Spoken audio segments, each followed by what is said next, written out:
Welcome to Oak Island. I'm Cris Young on the air. People ask me all the time, when should I invest in a new comfort system?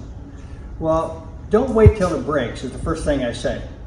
Because the day it breaks, now you're dealing in a rush, in a panic, and you're not in charge of making a good choice.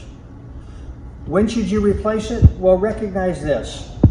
As the system ages, you get into the point that you're going to have service calls, it's going to be a high cost of operation. It is just not current technology. I call that the spending zone.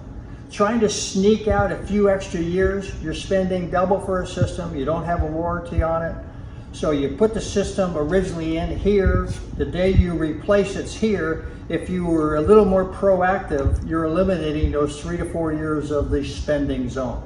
New systems today are going to last 20 to 25 years, cost half as much to operate. So collectively, if you give us a call, we'll help you avoid the spending zone. You can call Oak Island.